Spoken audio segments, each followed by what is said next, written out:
நசீபாக்கி இருக்கிறான். தீனுல் இஸ்லாம் ஒரு பக்கத்தில் அல்லாஹுக்கு செய்ய வேண்டிய கடமைகளை நமக்கு கற்றுத்தருவது போல, மனிதர்களுக்கு செய்ய வேண்டிய கடமைகள், மனிதர்களுக்கு செய்ய வேண்டிய ஹுகூக்களை மிக அழகாக நமக்கு சொல்லி தந்திருக்கிறது. இந்த மார்க்கத்தில் நமக்கு சொல்லித் தரப்பட்டிருக்கக்கூடிய வழிகாட்டல்களில் 3 மனிதர்களுக்கு செய்ய வேண்டிய உபகாரங்களை பற்றியது என்று சொன்னால் மிகையாக மாட்டாது. அந்த அளவுக்கு மனிதர்களுக்கு உபகாரிகளாக இருக்க வேண்டும். மனிதர்கள் மற்றவர்களை துன்புறுத்தக்கூடியவர்களாக இருக்கக்கூடாது என்பதை மார்க்கம் வலியுறுத்தி இருக்கிறது. மனிதர்களுக்கு செய்ய வேண்டிய உபகாரங்களை ஒரு மனிதன் சரியாக முறையாக செய்யாமல் அல்லாஹ்வுடைய ஹக்குகளை மட்டும் இபாதாத்துகளை மட்டும் சரியாக நிறைவேற்றிக் கொண்டிருப்பதனால் அவர் இஸ்லாத்தின் பார்வையில் ஒரு முழுமையான தீனுள்ள மனிதனாக ஆக முடியாது. முழுமையான தீன் என்பது இந்த 2 வகையான கடமைகளையும் சரியாக செய்வதை குறிக்கும். அல்லாஹு தஆலா நம் அனைவரையும் அவனுடைய முழுமையான தீனை பின்பற்றக்கூடியவர்களாக ஆக்கி வைப்பானாக. அன்பான சகோதரர்களே, மனிதர்களுக்கு செய்யக்கூடிய உபகாரங்கள் என்று வரும் பொழுது, நம்முடைய வாழ்க்கையில் நாம் நம்முடைய குடும்பங்களுக்கு, நண்பர்களுக்கு, நம்மிடத்தில் வேலை செய்கிறவர்கள், ஏழைகள் என்று பலருக்கும் பலவிதத்தில் உபகாரங்களை செய்கிறோம். பல நற்கர்மங்களுக்கு நாம் உபகாரங்கள் செய்கிறோம், செலவழிக்கிறோம். இப்படி நாம் செய்கிற அந்த நற்கர்மங்களின் நன்மைகளை நம்முடைய நமக்கு அறியாமலே வந்துவிடக்கூடிய சில தவறுகள் முழுமையாக அழித்து விடுகின்றன. இதை பற்றி இஸ்லாம் நமக்கு எச்சரிக்கை செய்திருக்கிறது. அப்படியான சில விடயங்கள் இருக்கின்றன. அவற்றில் 2 விடயங்களை நாம் இன்று ஞாபகப்படுத்திக் கொள்வோம். நாம் வாழ்க்கையில் நிறைய செலவழித்து கஷ்டப்பட்டு செய்யக்கூடிய உபகாரங்கள், நன்மைகளை, சில கர்மங்கள் அழித்துவிடும். அதுல 2 மிக முக்கியமானது. ஒன்று, நாம் ஒரு மனிதனுக்கு ஒரு உபகாரத்தை செய்துவிட்டு ஏதோ ஒரு சந்தர்ப்பத்தில் அதை சொல்லி காட்டுவது. நான் உனக்கு இப்படி செய்திருக்கிறேன், அப்படி செய்திருக்கிறேன், நான் இல்லாமல் இருந்திருந்தால் உன்னுடைய நிலைமை எப்படி இருந்திருக்கும் என்று தான் செய்த உபகாரங்களை பிறருக்கு சொல்லி காட்டுவது. இதை மார்க்கம் பெரும்பாவங்களில் சேர்த்திருக்கிறது. சிறுபாவம் அல்ல. சர்வ சாதாரணமாக நாம் கோபம் வரும் பொழுது அல்லது ஆத்திரம் வரும் பொழுது பிறருக்கு செய்த உபகாரங்களை என்ன ஆரம்பித்து விடுகிறோம். உனக்கு நான் இவ்வளவு செய்வேன், அவ்வளவு செய்வேன் என்று சொல்ல வெறும் வார்த்தைகள் தான். ஆனால் மார்க்கம் இதை பெரும்பாவத்தில் சேர்த்திருக்கிறது. இப்படி ஒரு மனிதன் செய்யும் பொழுது அவன் செய்த அந்த உபகாரம், அவன் செய்த அந்த உதவி, அதன் நன்மைகளை சம்பூர்ணமாக இழந்து விடுகிறான். குர்ஆன் மிக அற்புதமாக இது சம்பந்தமாக 4 ஆயத்துக்களில் பேசியிருக்கிறது. அல்லாஹ் தஆலா ஒரு ஆயத்தில் அல்லாஹ்வின் பாதையில் நல்ல வழிகளில் செலவழிக்கக்கூடிய மனிதர்களுடைய செலவுகளை பற்றி, அதற்கு வழங்கப்படக்கூடிய கூலிகளை சொல்கிறார். மஸலுல் லதீன யுன்ஃபிகூன அம்வாலஹும் ஃபீ ஸபீலில்லாஹ், நல்ல வழிகளில் அல்லாஹ்வின் பாதையில் தம்முடைய செல்வங்களை செலவழிக்கக்கூடியவர்களுக்கு உதாரணம் கமஸலி ஹப்பா, ஒரு தானிய வித்தை போன்றது. அதை விவசாயம் செய்யப்படும் பொழுது அதில் இருந்து 7 கதிர்கள் வருகின்றன. அந்த ஒவ்வொரு கதிரிலும் நாம் பூமியில் நட்டிருக்கக்கூடிய அதே மாதிரியான 100 விதைகள் தன்னுடைய பார்வைக்கு முன்னாலேயே தான் போட்ட ஒரு வித்து 700 விதைகளாக மாறுகின்றன. இதுபோல அல்லாஹு தஆலா நற்பணிகளில் நற்கர்மங்களில் செலவழிக்கக்கூடியவர்களுக்கு கூலியை கொடுக்கிறான். அவன் நாடியவர்களுக்கு அதையும் பல மடங்காக்கி கொடுக்கிறான். வல்லாஹி யுதாயிஃபு லிமன் யஷா. அல்லாஹ் தஆலா அந்த உபகாரங்களுக்கு கூலி கொடுக்கும் பொழுது நாடியவர்களுக்கு அதையும் அதிகரித்து பல மடங்காக்கி கொடுக்கிறான் என்று அந்த சிறப்பை சொல்லிவிட்டு அடுத்த ஆயத்தில் அல்லாஹ் சொல்கிறான், இந்த கூலி வழங்கப்படுவது எல்லோருக்கும் அல்ல. யார் சதகாக்களை கொடுத்து விட்டு அதை பற்றி பிறகு சொல்லி காட்டாமல் ثُمَّ لَا يُتْبِعُونَ مَا أَنفَقُوا مَنًّا وَلَا أَذًى لَهُمْ أَجْرُهُمْ عِندَ رَبِّهِمْ وَلَا خَوْفٌ عَلَيْهِمْ وَلَا هُمْ يَحْزَنُونَ. இந்த கூலி யாருக்கு கொடுக்கப்படுகிறது என்றால், யார் சதகாவில் செலவழித்து விட்டு பிறகு அதை சொல்லி காட்டி துன்புறுத்தாமல் இருக்கிறார்களோ அவர்களுக்கு தான் இந்த கூலி கிடைக்கிறது. அப்படி என்றால் யார் செலவழித்து விட்டு நான் அப்படி செய்திருக்கிறேன், உங்களுக்கு இப்படி தந்திருக்கிறேன் என்றெல்லாம் சொல்லி காட்டுவார்களோ, அவர்கள் சொல்லி காட்டி யார் துன்புறுத்துகிறார்களோ அவர்களுக்கு கூலி கிடைக்க மாட்டாது. பிறகு அதுக்கு அடுத்து வரக்கூடிய ஆயத்தில் அல்லாஹ் தஆலா சொல்கிறான், கௌலும் மஅரூஃபுன் வ மக்ஃபிரா கைரும் மின் ஸதகத்தி யத்பஉஹா அதா. ஒரு மனிதரிடத்தில் ஒரு தேவையுள்ள ஒருவர், ஒரு கஷ்டவாதி வருகிறார். அவருக்கு எதுவும் உதவி செய்து கொள்வதற்கு அப்பொழுது அவருக்கு வாய்ப்பில்லை, சந்தர்ப்பம் இல்லை. அவரை விரட்டி விடாமல் அவருடன் முகமலர்ச்சியுடன் அழகாக பேசி அவருக்கு துஆ செய்து, அல்லாஹ் உங்களுடைய கஷ்டங்களை தீர்த்து வைக்கட்டும், உண்மையிலேயே உங்களுடைய கஷ்டம் நமக்கு தெரிகிறது என்று ஏதோ அவருடைய உள்ளம் சந்தோஷப்படுகிற வகையில் சில நல்ல வார்த்தைகளை சொல்லி ஒருவர் அவரை திருப்பி அனுப்பிவிடுகிறார்.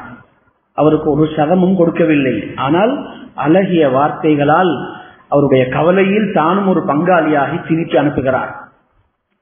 இன்னொருவர் அந்த கஷ்டவாளிக்கு பெரும் ஒரு தொகையை சதக்காவாக கொடுக்கிறார். ஆனால் பிறகு ஒரு சந்தர்ப்பம் வரும் பொழுது அவருக்கு சொல்லி காட்டுகிறார், நீ இருந்த நிலை உனக்கு நினைவு இருக்கிறதா?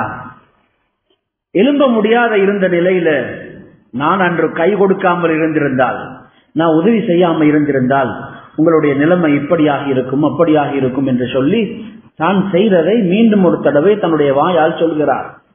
அல்லாஹ் தஆலா சொல்கிறான், கௌலும் மஅரூஃப். முதலாவது மனிதர் செய்த அந்த வேலை, அந்த வார்த்தை இருக்கிறது, அவருடைய அழகான பதில், அந்த அழகான வார்த்தைகள், அது இந்த இரண்டாவது மனிதர் செய்த அந்த சதகாவை விடவும் சிறந்தது.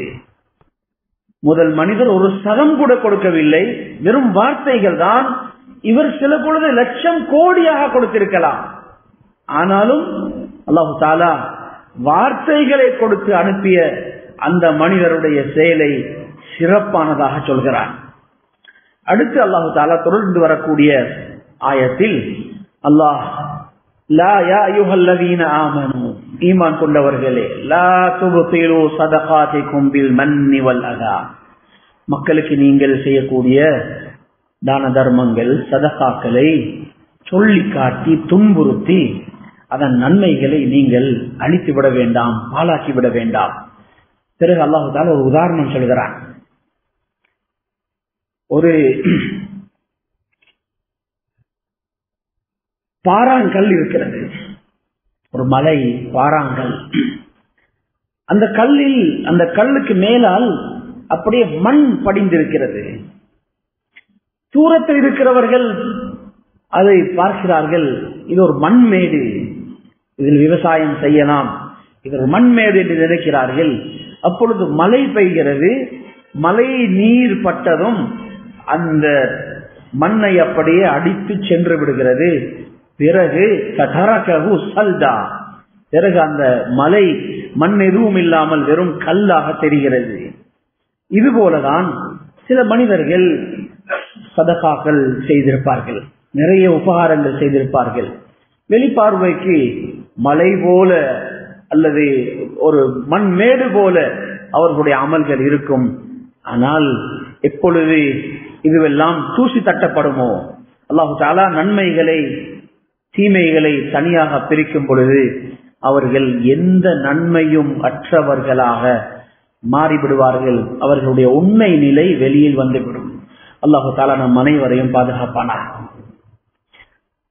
பெரும்பாவங்களில் இதை சேர்க்கப்பட்டிருக்கிறதுக்கு காரணம் நபியுல்லாஹி ஸல்லல்லாஹு அலைஹி வஸல்லம் அவர்கள் சொல்கிறார்கள், ஸலாஸா லா யுகல்லிமுஹுமுல்லாஹு யௌமல் கியாமா வலா யன்துரு இலைஹிம் வலா யுஸக்கீஹிம்.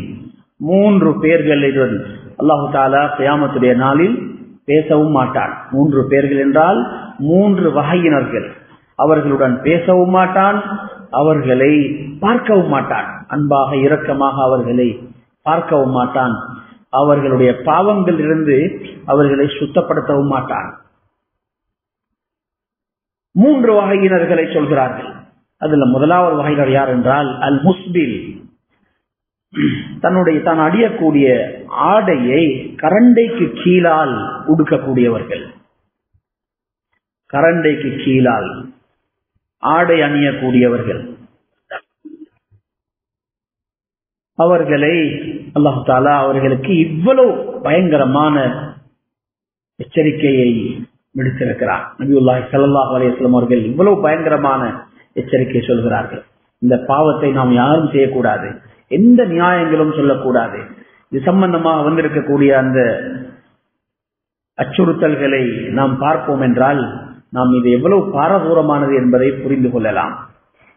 அடுத்தது வல்மன்னான், உபகாரங்களை செய்துவிட்டு அந்த உபகாரங்களை சொல்லி காட்டக்கூடியவர்கள். வல் முனஃபிக் ஸிலாதஹு பில் ஹல்ஃபில் காதிப், 3வது வகையினர்கள் சொன்னார்கள், பொய் சத்தியம் செய்து தன்னிடத்தில் இருக்கக்கூடிய சாமான்களை விற்றுவிடக்கூடிய வியாபாரி. தன்னிடத்தில் இருக்கக்கூடிய ஒரு பொருளை வாங்குவதற்கு ஒருவர் வருகிறார், அவருக்கு சத்தியம் செய்து இது நல்ல பொருள் தான் என்று எப்படியோ அதை உறுதிப்படுத்தி சத்தியத்தை பயன்படுத்தி பொய் சத்தியத்தை பயன்படுத்தி விற்பனை செய்து விடுகிறார். இந்த 3 வகையினர்களுக்கும் தான் இந்த எச்சரிக்கையை சொன்னார்கள். இவ்வளவு பெரிய எச்சரிக்கை வருவதாக இருந்தால் ஒரு சிறு பாவத்துக்கு இவ்வளவு பயங்கரமான எச்சரிக்கை வரமாட்டாது. ஆகவே இது பெரும் பாவங்களில் சேர்ந்தது என்று சொல்கிறார்கள். அல்லாஹ் தஆலா நம் அனைவரையும் பாதுகாப்பானார். நபியுல்லாஹி ஸல்லல்லாஹு அலைஹி வஸல்லம் வாழ்க்கையில் சிறு பிராயத்தில் இருந்து அவர்களை பொறுப்பேற்று அவர்களுடைய நுபுவத்துடைய ஆரம்ப காலம், மக்காவுடைய காலம் முடிகிற அந்த காலம் வரும் வரைக்கும், தன்னுடைய மரணம் வரைக்கும் அவர்களை பாதுகாத்தவர் தான் அபு தாலிப். அவர்களுடைய சிறிய தந்தை அபு தாலிப் அவர் செய்த உபகாரம் இஸ்லாத்துக்குள் வரவில்லை.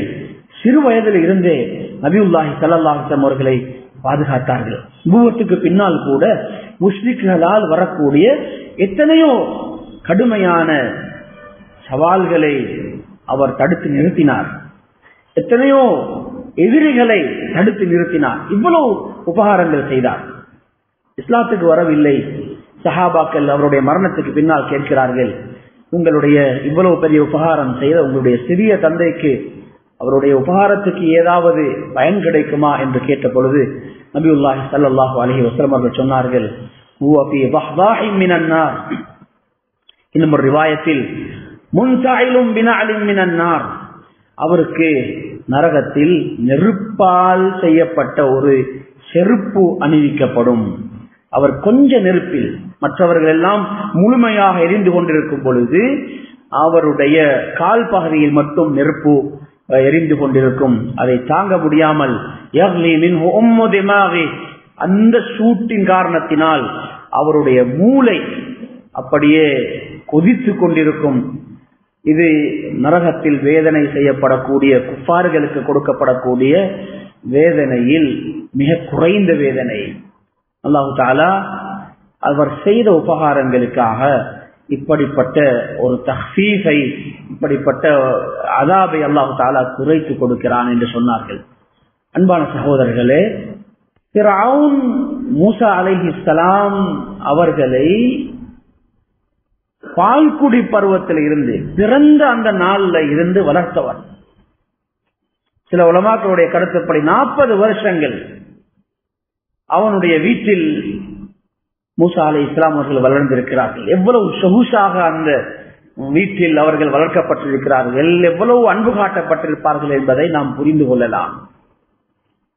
ஆனாலும் ஃபிரௌனை பற்றி சொல்லும் பொழுது அத்கிலு அலா ஃபிரௌன அஷத்தல் அஸாப், ஃபிரௌனுக்கு மிக கடுமையான வேதனை கொடுக்கப்படுகிறது என்பதை குர்ஆன் உறுதிப்படுத்தி இருக்கிறது. அவனும் உபகாரம் செய்திருக்கிறான். ஆனால் அந்த உபகாரத்தை அவன் ஒரு வார்த்தையிலே, ஒரு வசனத்திலேயே அழித்து விட்டான். மூசா அலைஹிஸ்ஸலாத்து வஸ்ஸலாம் அவர்கள் மதியனுக்கு போய் திரும்பி வந்த நேரத்தில் அலம் நுரப்பிக ஃபீனா வலீதன் வலபிஸ்த ஃபீனா மின் உம்ரிக சினீன், சிறு பிள்ளையாக இருக்கும் பொழுது நாம் உங்களை வளர்க்கவில்லையா? உங்களுடைய வாழ்க்கையில் பெரும் பல வருஷங்கள் எங்களுடைய வீட்டில் நீங்கள் வாழ்ந்திருக்கிறீர்கள் என்று சொல்லி காட்டினான். அந்த வார்த்தையிலேயே அவன் பல வருஷங்கள் செய்த அத்தனை உபகாரத்தையும் அழித்து விட்டான்.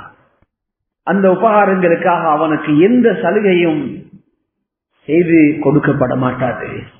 அன்பான சகோதரர்களே, இது முதலாவது விஷயம். நாம் உபகாரங்கள் செய்வோம், உதவிகள் செய்வோம், ஆனால் அதை பற்றி மீண்டும் கதைக்க கூடாது.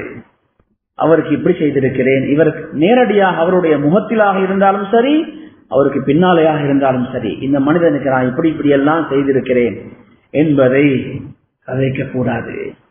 நாம் எப்படி அமல்கள் செய்வதில் முக்கியத்துவம் காட்டுகிறோமோ அதுபோல அந்த அமல்களை பாதுகாத்துக் கொள்வதில் அதிகூடிய முக்கியத்துவம் காட்ட வேண்டும். இது பணம் பொருளுடன் மட்டுமல்ல. சில பொழுது நாம் அவர்களுக்கு கற்பித்திருக்கலாம், அவர்களுக்கு வாழ்க்கையில் வேறு சில உபகாரங்கள் செய்திருக்கலாம். எந்த உபகாரங்களையும் அதை திரும்ப பேசக்கூடாது. எவ்வளவு கடினமான கட்டங்கள் வந்தாலும் அவர்கள் அதையெல்லாம் மறந்து பேசுகிறார்கள். நமக்கு தெரிகிறது, நன்றி மறந்து பேசுகிறார்கள். நமக்கு அது பிரச்சனை அல்ல, அவர்கள் மறந்து விடட்டும், பரவாயில்லை, அல்லாஹ் மறக்கவில்லை, கூலி அல்லாஹ்விடத்திலே வாங்கிக் கொள்வோம். இரண்டாவது, நாம் செய்யக்கூடிய நற்கர்மங்கள், சதகாக்கள், உபகாரங்கள், இவற்றின் நன்மையை அழித்துவிடக்கூடிய ஒரு விஷயம்தான் மக்களிடம் புகழ் வார்த்தைகளை பெற்றுக்கொள்ள வேண்டும் என்பதற்காக, மக்களுடைய புகழை வாங்கிக் கொள்ள வேண்டும் என்பதற்காக நாம் அந்த உபகாரங்களை செய்வது. அமல் செய்கிறோம், புகழ் கிடைத்தால் சந்தோஷம், நமக்கு ஏதோ நம்முடைய அமல் ஏற்றுக்கொள்ளப்பட்டு விட்டது, நம்முடைய சதகாக்கள் ஏற்றுக்கொள்ளப்பட்டு விட்டது என்றது போல ஒரு நினைப்பு வந்து விடுகிறது. புகழ் கிடைக்கவில்லையானால் அதிருப்தி அடைகிறோம். புகழுக்காக இப்னு கய்யிம் ரஹ்மத்துல்லாஹி அலைஹி அவர்கள் சொல்கிறார்கள், இஹ்லாஸும் புகழாசையும் ஒரு உள்ளத்தில் ஒன்று சேர முடியாது. நெருப்பும் தண்ணீரும் எப்படி ஒரு பாத்திரத்தில் ஒன்று சேர முடியாதோ அதுபோல புகழாசையும் இஹ்லாஸும் ஒரு கல்வில் இருக்க முடியாது. இஹ்லாஸ் இருந்தால் புகழாசை இருக்க மாட்டாது, புகழாசை இருந்தால் அங்கே இஹ்லாஸ் இருக்க முடியாது. யார் இஹ்லாஸை விரும்புகிறார்களோ, நான் என்னுடைய எல்லா அமல்களிலும், நான் செய்கிற உபகாரங்களில் என்னுடைய இஹ்லாஸை பாதுகாத்துக் கொள்ள வேண்டும் என்று யார் விரும்புகிறார்களோ சொல்கிறார்கள், அவர்கள் இந்த புகழாசையை அறுத்து விடட்டும். புகழாசை என்பது எழும்பவே கூடாது, அது செத்து போக வேண்டும், அதை அறுத்து போட வேண்டும் என்று சொல்கிறார்கள். நாம் செய்த உபகாரங்களை யாராவது புகழ்ந்து விட்டால் நமக்கு ஒரு பெரும் திருப்தி வருகிறது. இப்படியான இடத்தில்தான் நலவு செய்ய வேண்டும், இவர்களுக்கு தான் இன்னும் இன்னும் உதவி செய்ய வேண்டும், இவர்கள் தான் உண்மையில் நன்றி உள்ளவர்களாக இருக்கிறார்கள், இவர்கள் தான் என்னுடைய பெருமதியை புரிந்து கொள்கிறார்கள். இப்படி ஒரு எண்ணம் சரியான இடத்தில் தான் நான் செய்திருக்கிறேன், இன்னும் இன்னும் செய்ய வேண்டும் என்று நினைக்கிறோம்.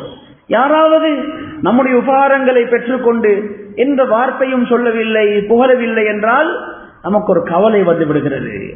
இப்படியான ஆட்களுக்கு எதுவுமே செய்யக்கூடாது. ஒரு மனிதத்தன்மை இல்லாதவர்கள், எதுவும் சொல்லல பாருங்கள், சரியான இடத்தில் நான் இதை செய்யவில்லை என்று நினைக்க ஆரம்பித்து விடுகிறான். அன்பான சகோதரர்களே, இதுதான் இந்த நோய் இருக்கிறது என்பதற்கான அடையாளம். வஹப் இப்னு முனப்பி ரஹ்மத்துல்லாஹி அலைஹி அவர்கள் சொல்கிறார்கள், முஹஸ்தூதியுடைய 3 அடையாளங்கள் இருக்கின்றன. நிஃபாக்குடைய முனாஃபிக்தனத்துடைய 3 அடையாளங்கள் என்று சொல்கிறார்கள். அல்லாஹ் தஆலா நம் அனைவரையும் பாதுகாக்க வேண்டும். முதலாவது சொல்கிறார்கள், யக்ஸல் இதா கான வஹ்தா, தனிமையில இருந்தால், தனிமையில இருக்கும் பொழுது, யாரும் பார்க்காத இடத்தில் அமல்கள் செய்வது, நற்கர்மங்கள் செய்வது, இவற்றில் சோம்பேறியாக இருப்பார். யாரும் பார்க்கல, ஆகவே சோம்பேறித்தனமாக இருப்பார். தன்னை பார்க்கிற யாரும் பக்கத்தில் இருக்கிறார்கள் என்றால் இப்பொழுது அவர் அந்த கர்மத்தை மிக உற்சாகமாக செய்வார். ஏன் பார்க்கிறவர்கள் இருக்கிறார்கள் என்பதற்காக அவர் மிக உற்சாகமாக அந்த கர்மங்களை செய்வார். மூன்றாவது சொல்கிறார்கள்,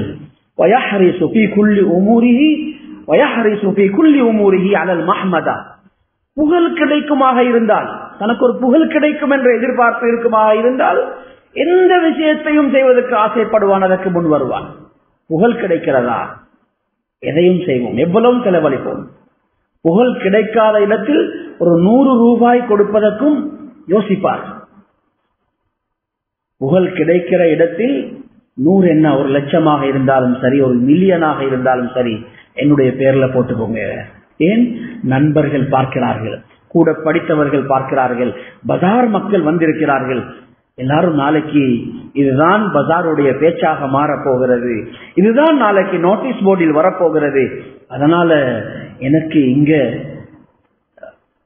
போதிய அளவு எனக்கு அந்த பெருமை கிடைத்துவிடும், எனக்கு அந்த புகழ் கிடைத்துவிடும் என்று வரும் பொழுது 100 ரூபாயை செலவழிப்பதற்கும் கஞ்சத்தனம் செய்தவர் பல லட்சங்களையும் கொடுப்பதற்கு முன்வந்து விடுகிறார். சொல்கிறார்கள், புகழ் எங்கு கிடைக்கிறதோ அங்கு எந்த கர்மத்தையும் செய்வதற்கு முன்வந்து விடுவான். அல்லாஹ் தஆலா நம் அனைவரையும் பாதுகாக்க வேண்டும். அன்பான சகோதரர்களே, இந்த புகழாசை, பதவி ஆசை, இந்த இரண்டும் மனிதனுக்கு வரக்கூடிய மிக பயங்கரமான ஆபத்தான நோய்கள். ஒரு பசித்த ஓநாயை கொண்டு போய் ஆட்டு மந்தைக்குள் விட்டால் அந்த ஆடுகளுக்கு அது எவ்வளவு ஆபத்தோ அதை விடவும் ஒரு சமூகத்துக்கு ஆபத்தானவர்கள் புகழாசை கொண்டவர்களும் பதவி ஆசை கொண்டவர்களும். புகழை பெறுவதற்கும் பதவியை பெறுவதற்கும் அவர்கள் எந்த அநியாயத்தையும் செய்வார்கள், எந்த பாவத்தையும் செய்வதற்கு அவர்கள் பின் நிற்க மாட்டார்கள். இந்த இரண்டும் மனிதனுக்கு வரக்கூடிய பயங்கரமான நோய்கள். இந்த நோயை ஏற்படுத்துவதற்கு நாம் யாருக்கும் சந்தர்ப்பம் கொடுக்க கூடாது. மனிதர்கள் தான் இந்த நோயை மனிதர்களுக்கு ஏற்படுத்தி விடுகிறார்கள். நம்மை முகத்தில் புகழ்வதற்கு யாருக்கும் நாம் அனுமதிக்க கூடாது. உபகாரங்கள் செய்வோம், உதவிகள் செய்வோம், மஸ்ஜித் கட்டுவோம், வக்ஃபுகள் செய்வோம், மதரசாக்களுக்கு செலவழிப்போம். நிபந்தனை, எனக்கு முன்னால் புகழக்கூடாது. இதை நாம் தடையாக போட்டுவிட வேண்டும். நம்முடைய நிபந்தனை அதுதான். நமக்கு முன்னால் யாரும் நம்மை புகழ்வதற்கு நாம் இடமளிக்க கூடாது. அறியாத சில மனிதர்கள் அல்லது அல்லாஹ்வுடைய பயம் இல்லை என்று சொல்ல வேண்டும், சில பொழுது மனிதர்களை இப்படி ஏமாற்றி 1 லட்சம் தந்தவரிடம் 10 லட்சத்தை எடுப்பதற்காக இந்த தந்திரத்தை கையாள்கிறார்கள். அவரை வைத்துக் கொண்டு அவரை புகழ்ந்து புகழ்ந்து, இவர் 1 லட்சம் தந்திருக்கிறார், இவர் 10 லட்சம் தந்திருக்கிறார் என்று சொல்லி சொல்லி சொல்லி அவரிடமிருந்து அதைவிட கூடுதலான தொகையை எடுப்பதற்கு இதை ஒரு தந்திரமாக சிலர் கையாளுகிறார்கள். அன்பான சகோதரர்களே, இந்த முறையை நாம் சுன்னாவில் பார்க்க முடியாது. இது நாம் நலவு செய்ய வேண்டும் என்ற நல்ல நோக்கத்திலே வரக்கூடியவர்களுடைய உள்ளங்களை பால்படுத்தி அவர்களை நாம் இந்த பயங்கரமான நோய்க்கு உட்படுத்தி விடுகிறோம். மஸ்ஜிதுகள் இதை செய்யக்கூடாது.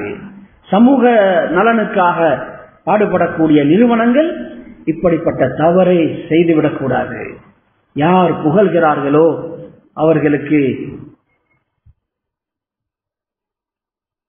நாம் கொடுக்க மாட்டோம்.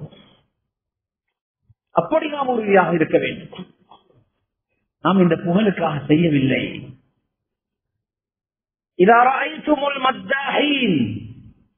நபி ஸல்லல்லாஹு அலைஹி வஸல்லம் அவர்கள் சொன்னார்கள், அளவை மீறி புகழ்கிற மனிதர்களை நீங்கள் கண்டால் அவருடைய முகங்களில் மண்ணை அள்ளி போடுங்கள். இந்த வார்த்தைக்கு என்ன அர்த்தம் என்பதில் உலமாக்களுக்கு பல கருத்துக்கள் இருக்கிறது. அதிகமான உலமாக்கள் சொல்லக்கூடிய கருத்து, அவர்களை நஷ்டப்பட்டு திருப்பி அனுப்பிவிடுங்கள், நீங்கள் எதுவும் கொடுக்க வேண்டாம். அவர்கள் புகழ்ந்து விட்டார்கள் என்பதற்காக வேண்டி நீங்கள் எதுவும் கொடுக்காமல் அவர்களை திருப்பி அனுப்பிவிடுங்கள். இதுதான் இந்த ஹதீஸுக்கு அர்த்தம் என்று சொல்கிறார்கள். அவர்களின் முகத்தில் மண்ணை வாரி போட்டு திருப்பி அனுப்பிவிடுங்கள். நாம் ஒரு பக்கத்தில் பணத்தை இழக்கிறோம், பல லட்சங்களை செலவழிக்கிறோம், இதற்கு ஒரு நன்மையும் கிடைக்கவில்லை. இந்த பலகீனமான மனிதர்களுடைய புகழ் மட்டும்தான் நமக்கு கிடைக்கிறது என்றால் இந்த புகழை வைத்து என்ன செய்யலாம்? கஃனை சுற்றி கொண்டு போகும் பொழுது இவர்களுடைய எத்தனை புகழ்களை நாம் எடுத்து செல்கிறோம். அந்த புகழ்கள் கபருக்கு வருவதில்லை, மஹ்ஷரில் அந்த புகழ்கள் சொல்லப்படுவதில்லை. அங்கு யாரும் நம்மை புகழப் போவதும் இல்லை. ஒவ்வொருவரும் தான் செய்த நல்ல அமல்களை மட்டும் எடுத்துக்கொண்டு போகக்கூடிய அந்த சந்தர்ப்பங்களில் நாம் உலகத்தில் இவ்வளவு செய்தும் எதுவுமே இல்லாமல் போய்விடக்கூடாது. நபியுல்லாஹி ஸல்லல்லாஹு அலைஹி வஸல்லம் அவர்கள் நமக்கு எச்சரிக்கை செய்கிறார்கள், ஈயாக்கும் வத்தமாதுஹ், மாறி மாறி புகழ்வதை நான் உங்களுக்கு எச்சரிக்கை செய்கிறேன். இவர் அவரை புகழ்கிறார், பிறகு அவர் இவரை புகழ்கிறார். இவருடைய பேச்சில் அவருக்கு புகழ், அவருடைய பேச்சில் இவருக்கு புகழ். இப்படி மாறி மாறி புகழ்ந்து கொள்வதை நான் உங்களுக்கு எச்சரிக்கை செய்கிறேன் என்று சொல்கிறார்கள். யஸீத் இப்னு மைஸரா ரஹ்மத்துல்லாஹி அலைஹி அவர்கள் சொல்கிறார்கள், இதா ஸக்காக அஹதுன் ஃபீ வஜ்ஹிக், உங்களுடைய முகத்துக்கு முன்னால் உங்களை யாராவது மிகவும் தூய்மைப்படுத்தி இவர் இவ்வளவு நல்ல மனிதர், இவ்வளவு நல்ல மனிதர் என்று சொல்லி உங்களுடைய நலவுகளை எல்லாம் சொல்லி உங்களை பரிசுத்தப்படுத்தி புகழ்ந்து பேசினால் உங்களுடைய நீங்கள் செய்ய வேண்டிய சில கடமைகள் இருக்கின்றன. முதலாவது அதை நிராகரிக்க வேண்டும். நீங்கள் சொன்னது மாதிரி அல்ல என்று அதை நிராகரித்து விட வேண்டும். அடுத்து அந்த வார்த்தைகளுக்காக நீங்கள் கோபப்பட வேண்டும். ஏன் என்னை சந்தோஷப்படக்கூடாது? என்னை புகழ்ந்து விட்டார், அழகாக புகழ்ந்தார் என்று சந்தோஷப்படக்கூடாது, நேர் மாற்றமாக கோபப்பட வேண்டும் என்று சொல்கிறார்கள். அதே மாதிரி அதை நீங்கள் ஒரு நாளும் ஏற்றுக்கொள்ளக்கூடாது. அவங்க சொன்னது மாதிரி தான் நான் இப்படி செஞ்சிருக்கிறேன் என்று சொல்லி ஒரு நாளும் அதை நீங்கள் ஏற்றுக்கொள்ளக்கூடாது. அடுத்து நீங்கள் அல்லாஹ்வின் பக்கம், யாரும் உங்களை இவ்வளவு பரிசுத்தப்படுத்தி புகழ்ந்து விட்டால் உடனே உங்களுடைய கல்பு அல்லாஹ்வின் பக்கம் தொடர்பாகிவிட வேண்டும். அல்லாஹ்விடத்திலே சொல்லுங்கள், அல்லாஹும்ம லா துஆஹித்னி பிமா யகூலூன், யா அல்லாஹ் இந்த மனிதர்கள் சொல்கிற வார்த்தைகளை வைத்து என்னை குற்றம் பிடித்து விடாதே. வக்ஃபிர் லீ மா லா யஅலமூன், இவர்களுக்கு தெரியாத எத்தனையோ தப்புகளை தவறுகளை நான் செய்திருக்கிறேன், நிறைய குறைபாடுகள் எனக்கிட்ட இருக்கின்றன, அவற்றை எனக்காக நீ மன்னித்து விடு என்று அல்லாஹ்விடத்திலே துஆ கேளுங்கள் என்று சொல்கிறார்கள். அன்பான சகோதரர்களே, நாம் எப்படி நம்முடைய குறையை ஒரு மனிதர் தெரிந்து கொண்டால் நாம் அவரிடத்துல மெதுவாக போய் சொல்கிறோம், இந்த விஷயம் உங்களோடு இருந்து கொள்ளட்டும். நம்முடைய தவறுகள் ஒருவருக்கு தெரிந்துவிட்டால் நாம் சொல்கிறோம், இந்த விஷயம் யாருக்கும் தெரியாம இருந்துட்டா நல்லம், இதை சொல்லிக்கொள்ள வானம் என்று சொல்கிறோம். நாம் எப்படி நம்முடைய குறைகளை மறைக்க சொல்கிறோமோ அதுபோல நாம் எங்காவது உபகாரங்கள் உதவிகள் செய்துவிட்டால் நாம் அவர்களுக்கு சொல்ல வேண்டும், இது உங்களோடு இருக்கட்டும், இது யாருக்கும் தெரியாம இருந்துட்டா நல்லம், யாருக்கும் சொல்லிக்கொள்ள வானம். இப்படி செய்துதான் நம்முடைய இஹ்லாஸை நாம் பாதுகாத்துக் கொள்ள வேண்டும், இஹ்லாஸை உருவாக்கி கொள்ள வேண்டும். யார் யாருக்காக மக்களுடைய புகழ்களை, மக்களுடைய புகழுக்கு ஆசைப்பட்டு, அல்லது மக்கள் ஏசுவார்களே குறை சொல்லுவார்களே என்று பயந்து நாம் அமல்கள் விடுகிற அந்த போக்கை நம் வாழ்க்கையில் ஒரு கட்டத்தில் அதை விட்டு ஒரு தூய நிலைக்கு வந்துவிட வேண்டும். எதை செய்வதாக இருந்தாலும் மக்களை அடிப்படையாக வைத்தே செய்கிறோம். இதை மக்கள் ஏற்றுக்கொள்வார்களா இல்லையா? மக்கள் புகழ்வார்களா இல்லையா? மக்கள் ஏற்றுக்கொள்வார்கள், புகழ்வார்கள் என்றால் அதை செய்வோம். இதை செய்தால் மக்கள் திருப்தி அடைவார்களா இல்லையா? மக்கள் இதை இழிவாக பேசுவார்களா அல்லது மக்கள் குறை சொல்லுவார்களா இல்லையா என்பதை அடிப்படையாக வைத்தே நாம் அமல் செய்து கொண்டு இருந்தால் மரணம் வரைக்கும் தூய்மையாக எதுவும் செய்து கொள்ள முடியாமல் போகும். நம்முடைய எல்லாமே கலக்கம் உள்ளதாகிவிடும். தூய்மை இல்லாத அமல்களாகத்தான் நம்முடைய எல்லா அமல்களும் கடைசியில் வந்து நிற்கும். அல்லாஹ்வுடைய திருப்தியை மட்டும் பார்ப்போம். என்னுடைய ரப்பு சந்தோஷப்பட்டால் எனக்கு போதுமானது. அவன் இதிலே குறை காணாமல் இருந்தால் அது எனக்கு போதுமானது. الصادق يتقلب في اليوم 40 مرة والمرائي لا يتقلب 40 سنة. மக்களுடைய புகழுக்காக, மக்களுடைய வார்த்தைகளுக்காக, மக்கள் குறை சொல்வார்களே என்பதற்காக வேண்டி அமல்கள் செய்கிறவர்கள் சில பொழுது 40 வருஷங்கள் ஒரே அமலை விடாமல் தர்த்தீபாக முறையாக ஒழுங்காக செய்து கொண்டே இருப்பார்கள். ஏன்? அவர்களுக்கு தேவை மக்களுடைய திருப்தி வேண்டும், மக்களுடைய புகழ் வேண்டும், மக்கள் யாரும் குறை சொல்லக்கூடாது.